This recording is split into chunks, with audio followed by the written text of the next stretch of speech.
What's up and welcome to Explorable Nation. My name is Kevin and this is my first video, hopefully of many, where I explore places before they become a part of history.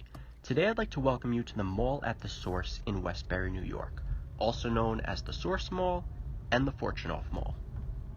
So this video actually consists of two different trips that I took to the mall. Once on Tuesday, January 19th, 2018, and once on Thursday, March 1st, 2018. Both visits were in the middle of the day, around 11:30 a.m. So you may notice a few differences in the mall between these two visits. For example, during the first visit there are banners hung in the hallways, which are no longer there during my second visit. A few more stores have closed by my second visit, and some of the other stores that were still open by my second visit were in full liquidation mode. I even saw the jewelry store in the mall selling light bulbs that they had removed from their displays. First impressions of the mall. The parking lot is massive. They have a 3-story parking garage as well as parking fields that surround the entire mall. Now, I'm sure the parking lot wouldn't look as big if it was, say, 10% full, at least, but honestly, I could probably count about 25 cars parked around the entire mall, so it looked completely massive. And there was also a large security presence in the parking lot itself, but hardly any inside the mall. Now, walking through the mall, you'll notice how tacky all of the colors and design look. Now, personally, I'm a really big fan of retro styling, but this place just looked tacky. Also, the only people who I saw in the mall were associates of a few of the remaining stores, as well as a few angry mall walkers. They're always angry. There was also no music playing in the mall. Let me cut out the background music for a moment, just so you can hear how eerie everything sounded. So this mall was never a very successful mall. It opened on September 5th, 1997, which is relatively late in the American mall boom. But what makes this mall really unique when it comes to dead malls is its location. Now, most dead malls are located in either minor cities, or suburbs of minor cities, or suburbs of major cities, but major cities that are not doing particularly well economically, such as Cleveland or Detroit. Which, in places like that, there just aren't enough people to support the mall, and the people who do live in those areas just don't have tons of excess money to be spending at the mall. But the Source Mall is different. It's in the middle of Nassau County, Long Island, which is the third wealthiest county in New York State with an average home median income of over $93,000 a year, and Nassau County has a population of around 1.4 million people. The roads that pass by this mall are very congested, which is rare to find near a dead mall. Long Island is obviously a suburb of New York City, which is a very populous and wealthy city. In fact, most malls on Long Island are doing fairly well. But there's something else about this mall's location that I'm going to get to in a minute, which is the ultimate reason why I believe this mall failed.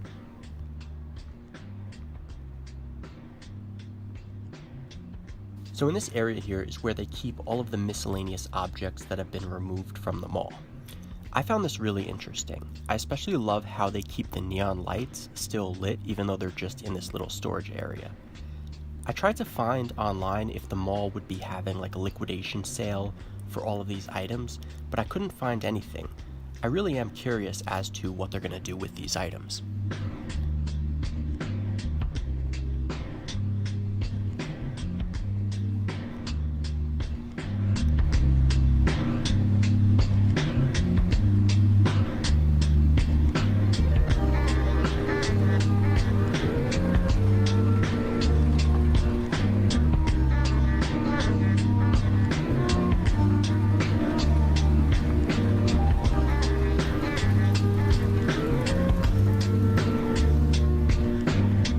One of the few remaining tenants in this mall is this animal rescue and adoption store.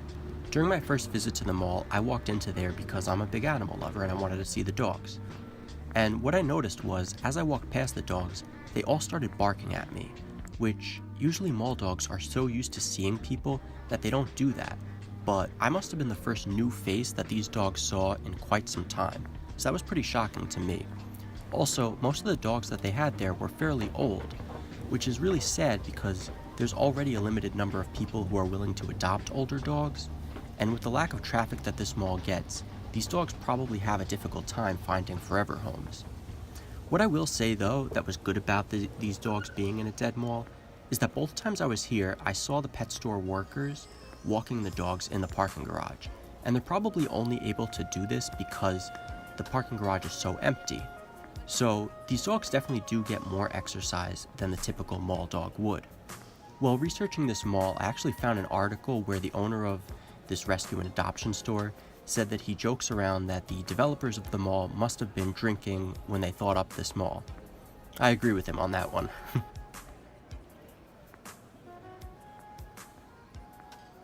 Let's get into the history of this mall and how it even came to be. The site was originally part of the Roosevelt Field Airport. As a matter of fact, Charles Lindbergh took off for his famous transatlantic flight near where this mall's parking garage currently sits. But if you're thinking the name Roosevelt Field sounds familiar, and you're thinking the story of building a mall on what used to be the airport where Charles Lindbergh took off from, you're right. Roughly a mile away from this mall is the Roosevelt Field Mall, which is so close to this mall that it was also built on part of the original Roosevelt Field Airport. Now, I mentioned earlier that this location is the reason why I believe this mall failed, so let me get into that. The Roosevelt Field Mall couldn't be more different than the source. It currently has over 250 stores with 6 anchor stores, and by square footage is the second largest mall in New York State. It's actually doing extremely well even to this day. Getting back to the source mall, so in the 1940s, Roosevelt Raceway bought the property and developed a harness racing track. In the early 1960s, Orbach's department store was developed on the northeast corner of the racetrack's property. In 1964, Alan Fortunoff, who owned a furniture store in Brooklyn called Fortunoff's, developed his Long Island Fortunoff location and then bought the entire property north of the racetrack. In the 1980s, Alan Fortunoff and the Westfield Property Group planned to develop the Long Island Galleria shopping mall, which was planned to be similar in size to the Roosevelt Field Mall. However, community concerns over increased traffic forced Alan Fortunoff to scale back the size of the project. Roughly half of the project's property was sold to both Price Club, which later became Costco, and to Kmart, which was eventually replaced by a Walmart. So the Source Mall was instead built by the Simon Property Group, who co-managed the mall alongside Fortunoff for about 15 years.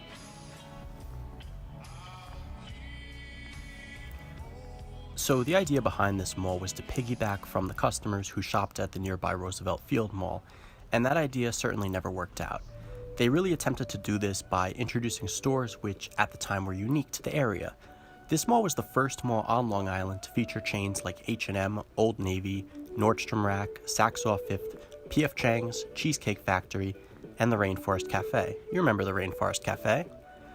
The recession didn't treat this mall very well. In 2009, all 3 anchor stores, Steve & Barry, Circuit City, and yes, even Fortunoff Furniture, all closed, which really sent the mall into a downward spiral. On August 9th, 2012, the Simon Property Group announced that the mall would be going up for auction at the end of the month. At this point, the mall was over 50% vacant.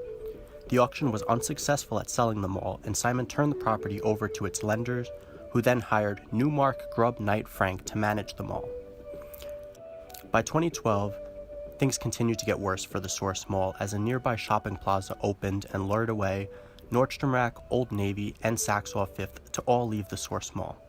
By this point, the mall was beginning to become solely occupied by temporary stores, the kind of stores that don't even have real signs, and needless to say, those stores didn't last very long. Now, usually this is where the story ends for dead malls. They liquidate what they can, they close their doors for good, and eventually the mall gets replaced by either a public storage facility or a Walmart. But this mall's story continues. In May of 2017, the mall found its buyer, Lesso Group Holdings, which is based out of Hong Kong.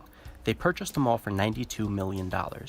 Lesso plans to give the mall a $25 million renovation this year and turn part of the mall into a showroom for Lesso products, which is mostly just home building materials, not particularly exciting. But the other portion of the mall will be renovated and operate as a normal mall. Right here you see some renderings of what the mall will look like once the renovation is over. So, do I think that Lesso will be successful at turning this mall around? Absolutely not. As I mentioned, there's simply way too much competition in this area, and even though Roosevelt Field Mall does fairly well, malls in general are just dying off. Plus, the mall was originally anchored by Fortunoff's Furniture, and the combination of furniture and the usual mall-type stores never really worked out. I certainly don't think that the combination of a building materials showroom with a mall attached is going to work any better. Now, that's just my personal opinion, and please do understand, I am wishing Lesso the best of luck with turning around this mall. If they could do that, it would be great for the surrounding community.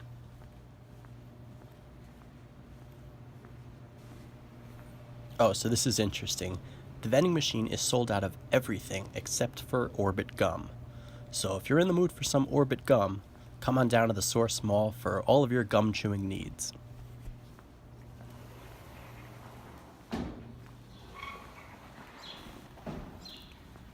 Now, regardless of whether my prediction is right or wrong, one thing is for sure.